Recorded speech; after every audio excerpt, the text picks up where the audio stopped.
Frères et sœurs bien-aimés du Christ, Dieu fait jaillir la vie là où règne la stérilité. Il engendre la sérénité là où les hommes ne voient que la cécité. Mieux encore, Dieu se révèle à nous comme Dieu de bonté pour effacer ce qui constituait notre honte devant les hommes. De ce fait, les textes du jour nous montrent que Dieu est toujours puissant et qu'il transforme les peines en joie et la stérilité en félicité. Or, il convient de comprendre que la stérilité dans le monde biblique n'était pas seulement une tristesse personnelle, mais un véritable drame existentiel.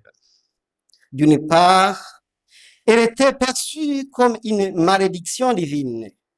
D'autre part, elle signifiait l'absence de descendance, donc une forme de mort sociale et une impossibilité totale de transmettre la génération, de transmettre la vie.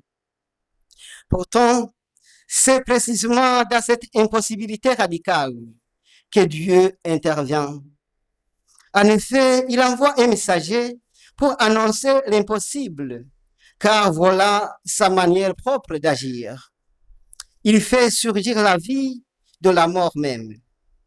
Par conséquent, Dieu n'intervient pas seulement pour combler un désir humain. Bien au contraire, il accomplit son propre projet de salut, et cela sans égard pour nos doutes. Ainsi même, notre incrédulité n'empêche pas Dieu d'agir selon sa volonté souveraine. Nous avons donc ici deux enfants qui naissent miraculeusement. D'un côté, la femme enfanta Samson.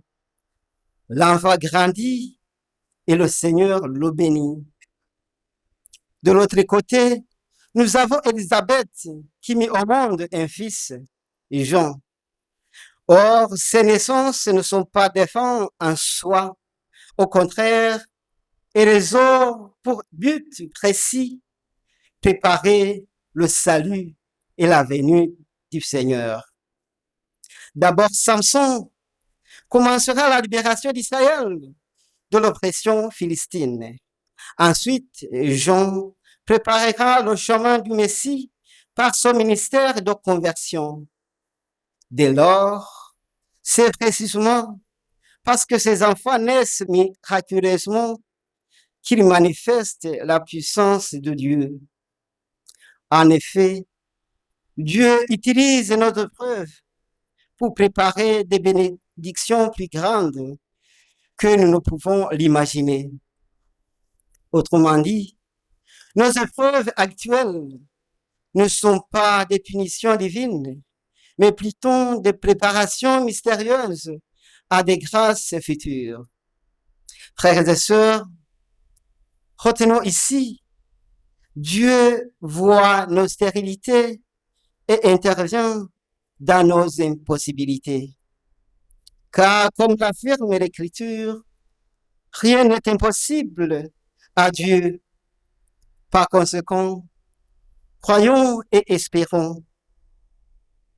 La femme de Manoah qui était stérile, néanmoins, elle a enfanté Samson.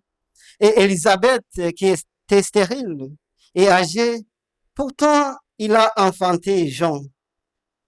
Et Marie qui était toute vierge, cependant, elle a enfanté le Christ. Dès lors, posons-nous cette question essentielle. Dans quelle stérilité de notre vie attendons-nous que Dieu intervienne? Présentons-la à Dieu avec foi, car Dieu qui a ouvert ce ventre stérile peut aussi ouvrir votre situation fermée, quelle qu'elle soit. Au cours de cette Eucharistie, préparons donc nos cœurs pour accueillir celui qui transforme toutes nos vies, qui transforme notre stérilité en fécondité surabondante, qui est Jésus-Christ, notre Seigneur. Amen.